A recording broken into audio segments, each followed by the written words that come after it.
Buenas tardes. Muchas gracias, Jesús, por tu muy amable presentación, que en realidad tienen ustedes que deflactar por esa amistad que nos une desde hace muchísimo tiempo. Yo estoy muy contento, muy satisfecho de estar esta tarde con todos ustedes. En primer lugar, porque estoy en un templo liberal, porque precisamente Rafael del Pino, padre, fundador de esta fundación y que le da nombre, siempre fue un gran empresario liberal. Arriba, en el comedor, cada 15 días teníamos un debate liberal. Yo tuve el honor de asistir aquí a la inauguración oficial, en esta misma sala, de la Fundación Rafael del Pino, que desde este mismo atril se dirigió a todos nosotros Bill Clinton en la primavera del 2001, porque acababa de dejar de ser presidente 2 meses antes. De tal manera que eso es una gran satisfacción y, por tanto, para mí también me parece enormemente acertado, y agradezco a María la posibilidad que da precisamente a España Cívica y a Libertad y Alternativa que en este templo de la libertad nos podamos reunir de vez en cuando. Asimismo, hay que tener en cuenta que es un compromiso, y lo decía, de todos nosotros con España y con la libertad. Y, por tanto, hasta que tengamos y nos quede un ápice de ilusión, un ápice de fuerza, seguiremos luchando todos los aquí presentes por esa realidad. Y eso se puso claramente de manifiesto el pasado 21 de enero. Y ese espíritu de la sociedad civil, por vez primera en España era la sociedad civil quien movilizaba a la sociedad civil contra el gobierno, pues evidentemente tuvimos un enorme éxito. Y ahora lo que hay es que concretar las propuestas, como muy bien se ha dicho. Agradezco enormemente, porque para mí es un honor formar parte de esta mesa con el profesor Sanchís, que es el que de verdad ha hecho el gran esfuerzo de coordinación, con mi gran amigo Juan Sugunza, que ha hecho un esfuerzo de venir de Navarra precisamente para participar en este acto. Porque es un acto importante, porque lo que tenemos es que trasladar al conjunto de la sociedad que existen graves problemas, pero que existen soluciones, y que precisamente el Gobierno va justo en la dirección contraria a lo que tendría que ir. Y, por tanto, también agradezco enormemente a los asistentes que esta tarde están con todos nosotros. Realmente los problemas de la economía española no son recientes, no son del último semestre, que también, por supuesto, sino que son ancestrales. Fíjense ustedes que la primera vez que España hizo una suspensión de pagos, que ahora llamamos default, fue bajo el reinado de Felipe II. No por su gestión, sino por la de su padre, pero efectivamente fue el primer default. El siglo XIX no se entiende sin un endeudamiento permanente del sector público y sin medidas para hacer frente a ese endeudamiento, que fueron las leyes desamortizadoras, que hubo 4, no solo la de Mendizábal y Madoc, también en la época de Napoleón I, también al final, de tal manera que en 100 años estuvieron en vigor 70 años de leyes desamortizadoras para hacer frente precisamente a esa quiebra del Estado. En España, y ahora evidentemente se amplifica, siempre hemos tenido arbitristas, aquellos que proponían soluciones mágicas, como por ejemplo, si hay paro, pues impongamos a cada propietario de una finca en Castilla que emplee por obligación, por ley, un empleado más. Y si la finca era de cierto tamaño, 2, eso que llevó a la quiebra generalizada de esas explotaciones, lógicamente. Los arbitristas incluso llegaron a proponer que se hiciera navegable precisamente nuestro río y que nos uniera con el mar, etcétera, etcétera. Y esos arbitrismos, esas soluciones mágicas, ahora se llaman populismo, pero es exactamente lo mismo. Y el problema fundamental es que hay gente que los sigue. Y ahora es mucho más grave porque clarísimamente se amplifican a través de los medios de comunicación. De tal manera que, ¿cuáles son, en definitiva, algunos de los principales problemas de la economía española? Insisto, no simplemente coyunturales, sino claramente estructurales. Lo que sucede es que, con las medidas erróneas de política económica que se han aplicado en los últimos tiempos, estos problemas se han agravado enormemente en lugar de iniciar el camino de la solución. En primer lugar, hay que tener en cuenta que tenemos una altísima inseguridad jurídica en este país. Justo lo contrario a lo que nuestro presidente anticipaba anteriormente. Realmente se está produciendo un continuo ataque al Estado de Derecho y una modificación permanente de la regulación, de las reglas de juego en las que se mueven las empresas. No se pueden cambiar las reglas de juego a mitad de partido. Y estamos viendo cómo se crean impuestos sobre la banca, sobre las eléctricas, sobre las grandes fortunas, 2 días antes de entrar en vigor y además con efectos retroactivos del año 2022. Se aprobaron el 28 de diciembre del 2022, con efecto de todo el año. Se está interviniendo continuamente la actividad económica. Se está interviniendo en las empresas públicas, como por ejemplo Indra y otras muchas. Pero es que además no funciona un Estado de Derecho si no se respeta el principio fundamental, que es el principio de la propiedad privada, que es lo que nos permite, además, a través de nuestro esfuerzo, conseguir una serie de objetivos. La propiedad privada en España, en este momento, está clarísimamente en entredicho. En primer lugar, y aquí hay muchos venezolanos que ellos sí que lo pueden explicar mejor, pero a mí me cuesta mucho entender qué es una vivienda desocupada. Yo no sé lo que es una vivienda vacía. Yo sé lo que es una vivienda que está a la venta o alquiler y no se alquila o no se vende. Pero yo la puedo tener para mis libros, para mis hijos, para mis inversiones. Eso es una disponibilidad de libre propiedad. Y ese ataque permanente a la vivienda vacía y esa penalización en algunas comunidades no se entiende. Bajo una constitución bolivariana se puede explicar más. En España, por ahora, no entiendo qué es una vivienda vacía. En segundo lugar, se ha perdido el principio de la propiedad privada y del mantenimiento de la propiedad privada a través de la exaltación de la ocupación. Bueno, parece ser que te pueden acelerar la desocupación si es tu primera vivienda, si no, no. De tal manera que la ocupación va en contra fundamentalmente de ese principio de propiedad privada. Y tenemos una sociedad, un gobierno, que básicamente lo que ha creado los derechos del ocupa, que ya es una contradicción absolutamente en términos. Asimismo, se está produciendo una continua demonización de la empresa privada. Si antes nuestro presidente de Sociedad Cívica decía que era fundamental el papel de la empresa y el empresario, por supuesto, y ahora lo va a poner en manifiesto claramente un gran empresario, Juan Sugunza, bueno, pues estamos viviendo un ataque permanente a la realidad de la empresa, pensando que se le pueden sacar todo tipo de impuestos, se le pueden limitar sus actuaciones, se le pueden aplicar restricciones de todo tipo e incluso se les puede insultar públicamente, como se ha producido, y a grandes empresarios, como el caso del presidente de Mercadona y algún otro más.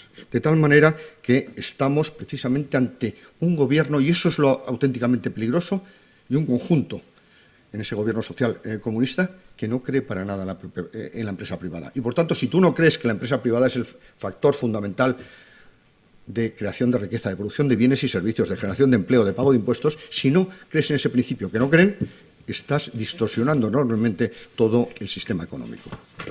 Asimismo, hay que tener en cuenta que existe un exceso de regulación y, además, cada vez ese exceso es creciente. Lo que Jovellanos denominaba estorbos, pues cada vez tenemos más estorbos, que técnicamente los economistas lo llamamos coste de transacción. Es decir, introducir costes a cambio de nada. Pues los costes laborales se producen a cambio de la mano de obra, etcétera, pero los costes de transacción es a cambio de nada. Y esa regulación es creciente desde cosas tan absurdas como obligarte a escribir y a rotular en un idioma. Yo entiendo que un empresario puede abrir aquí un bar, aquí al lado, en Tanzano, y ese es un riesgo empresarial que la acomete. Ha estudiado el Instituto de Estudios Económicos que las regulaciones en la distribución comercial, que ahora está tan de moda por la inflación en los alimentos, incluido ese impuesto absolutamente inadecuado sobre plásticos que se introdujo el pasado 1 de enero y que no había que hacerlo, bueno, pues significa unos costes del orden de 8.000 millones de euros. Implica que si eso se eliminase, la inflación bajaba automáticamente 1,97 puntos, la renta disponible de los españoles aumentaba a 400 euros al año y además aumentaba la recaudación fiscal, porque había mucha más actividad. Asimismo, y qué vamos a decirlo, y echen una mano a la carpeta que se les ha dado, echen una ojeada, hay una excesiva presencia del sector público. Les puedo asegurar que jamás pude yo no soñar, sino al contrario, tener la pesadilla de que el sector público llegara a representar más del 50% del Producto Interior Bruto español. Jamás lo pude imaginar. De hecho, algunos hicimos un gran esfuerzo, y lo recuerda Alejo eso, para aprobar la ley Resaca, que en realidad era la ley de estabilidad presupuestaria, con el objeto de que el sector público nunca volviera a superar el 40% del PIB. El presidente Aznar lo cogió en el 49% y lo llevó al 38%. Bueno, pues ahora, en el año 2020, es verdad que fue excepcional, alcanzó el 52,7% del PIB y ahora está algo menos del 51%. De tal manera que eso es inaudito. Eso lo que va es en contra de la libertad de los individuos, va en contra de la libertad de las empresas. Y además, como muy bien se ha dicho, una parte fundamental es mero despilfarro, pero además sacan pecho de que el gasto público cada año bate récord. Otro estudio también del Instituto de Estudios Económicos, que tuve el honor de dirigir durante mucho tiempo, pone en manifiesto que cuando menos 60.000 millones, cuando menos, yo creo que más, pero de euros, el 14,7% del presupuesto se pueden ahorrar sin dejar de hacer nada significativo. De tal manera que hay un despilfarro espectacular que lleva, según mi opinión, a que hay que bajar el gasto público sin lugar a duda. Y claro, ¿cuál es la contrapartida? Hay dos. Una, que la presión fiscal ha subido espectacularmente. Y en este momento la presión fiscal efectiva, ya el esfuerzo fiscal está por encima de la media de la OCDE, con mucha diferencia, y de la media de los principales países, si tenemos en cuenta la presión fiscal absoluta y la paridad del poder de compra. Pero es que desde el punto de vista de la competitividad fiscal, de los 38 países analizados, España se ha colocado, ha descendido al puesto 34. Es decir, que estamos expulsando libertad, estamos expulsando empresas y estamos expulsando talento. Y ese es claro ejemplo de esta casa de Ferrovial, que es el origen precisamente de esta fundación. Eso que ha provocado que el déficit público no baje del 5%, a pesar de que el año pasado, por efectos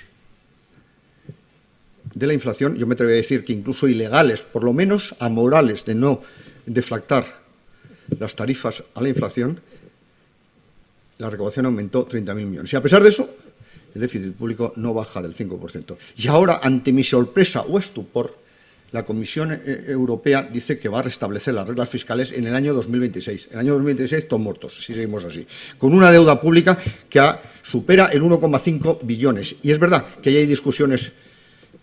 Depende de por qué PIB lo dividas. Pero bueno, 113 y 114 son cifras intolerables. Pero es que curiosamente esa deuda pública va a crecer, pero esperen un momento que me referiré a ella cuando hablemos de las pensiones. Es que en el documento que ustedes tienen pone de manifiesto que en el año 1980 en España éramos 1,4 millones de funcionarios. Ahora 2,7. Casi todo el incremento se ha producido en las comunidades autónomas. Y empleados públicos 3,5 millones, si incluimos las empresas públicas. Porque hay que tener presente que desde que gobierna el señor Sánchez, el 65% del empleo ha sido empleo público, 600.000 empleados que no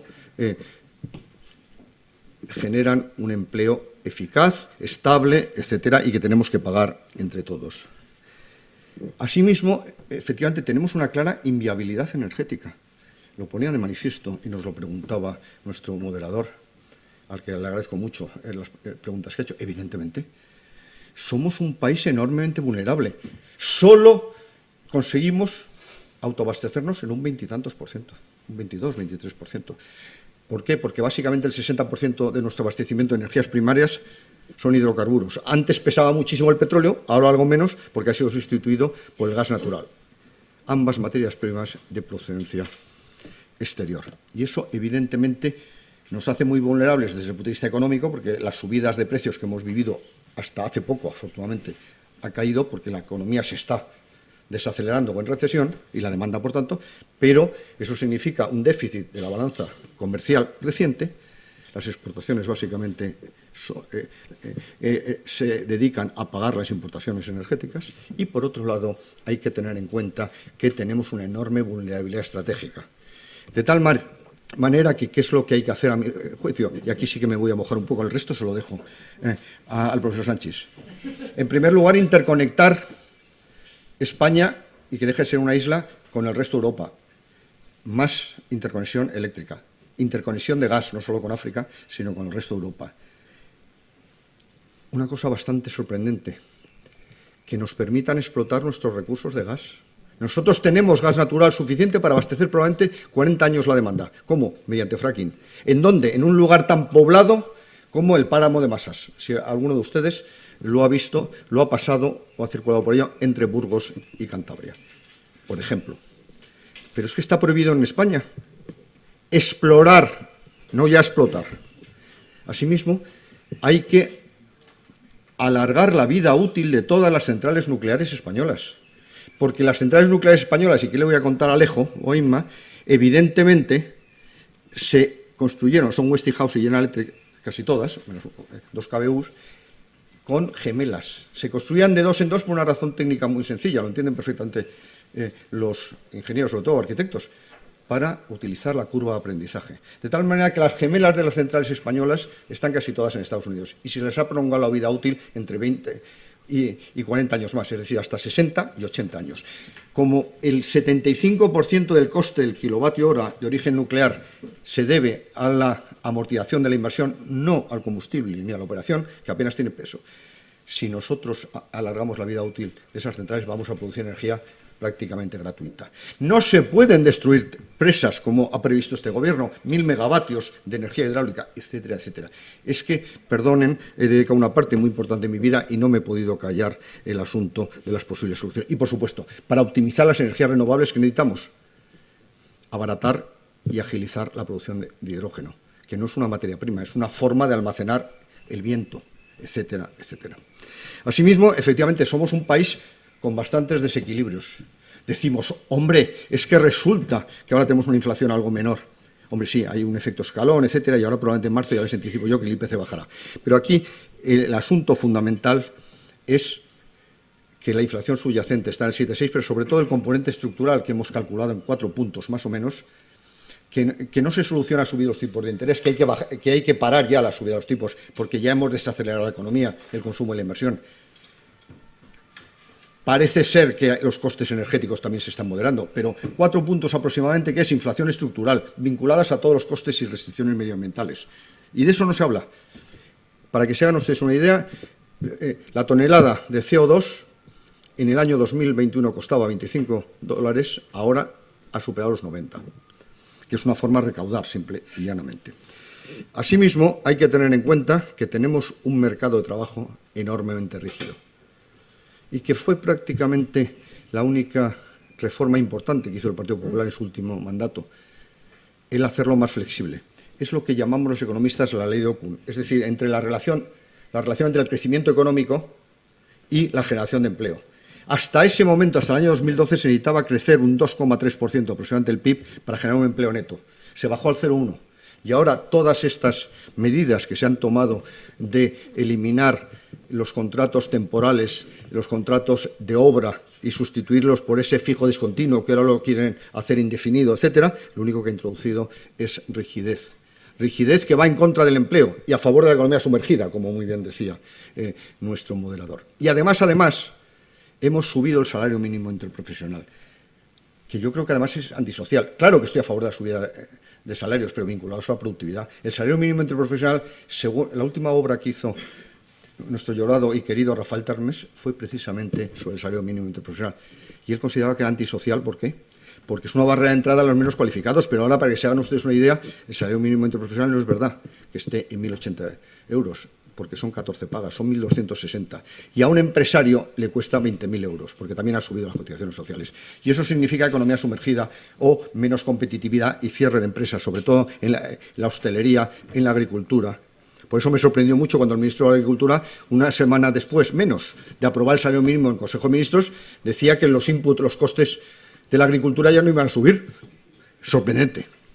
De tal manera que, efectivamente, este es otro de los problemas fundamentales, el incremento de los costes salariales. Asimismo, tenemos un sistema financiero bastante capitalizado. Yo espero que no nos dé ningún problema a corto plazo, pero todo el modelo se mantiene por la confianza en el sistema. Y ayer mismo tuvo que dimitir el presidente del Banco Nacional saudí, que por bocazas provocó la crisis de Credit Suisse, de tal manera, o la agravó, de tal manera que mucho cuidado con lo que puede pasar. Yo todavía no estoy absolutamente seguro. Voy terminando. Somos una sociedad envejecida, que eso tiene sus ventajas, pero también genera sus problemas y te tienes que adaptar.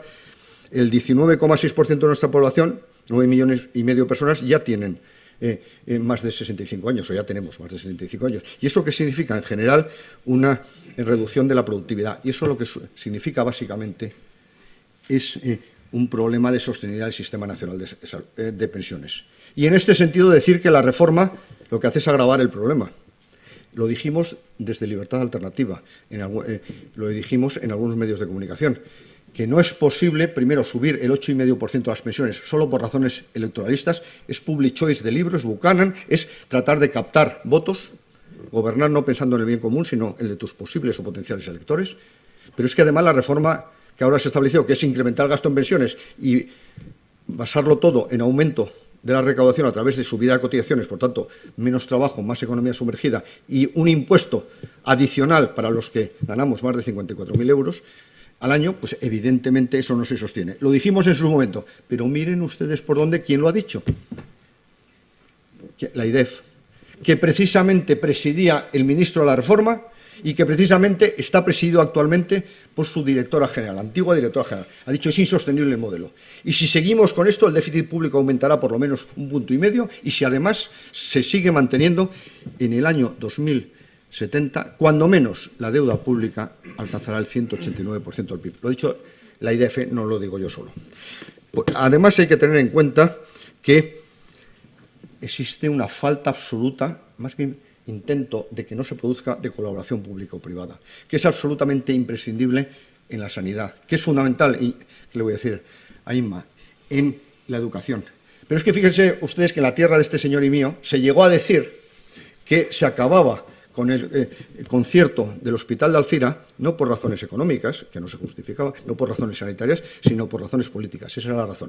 Con lo que se ha creado un enorme problema que ahora tienen que pagar además porque nunca había sido público, siempre había sido privada, no hubo una renacionalización, sino una expropiación, y luego, por otro lado, se ha penalizado clarísimamente la población del entorno. Y en educación, es que la ley nueva de educación acaba prácticamente con la concertada y, por tanto, con el derecho de elección libre de los padres y con un modelo que cuesta la mitad, más o menos, del orden del 40% menos. Y asimismo, y ahora sí que termino, nos vamos a suicidar colectivamente, pero con la Agenda 2030. Y esa es mi opinión. Porque, evidentemente, existe subida de temperaturas, cambio climático, probablemente por razones naturales, por tanto, todo lo que dediques a evitarlo, estirarlo. Habrá que dedicarlo a invertir en adaptarse. Porque yo creo firmemente en el desarrollo sostenible, creemos todos aquí presentes. Pero como un equilibrio, en mi caso, muy difícil entre crecimiento económico, cohesión social y protección del medio ambiente. Si tú incides en exceso en uno de los vértices, el modelo colapsa. Y vamos camino del colapso. Muchas gracias.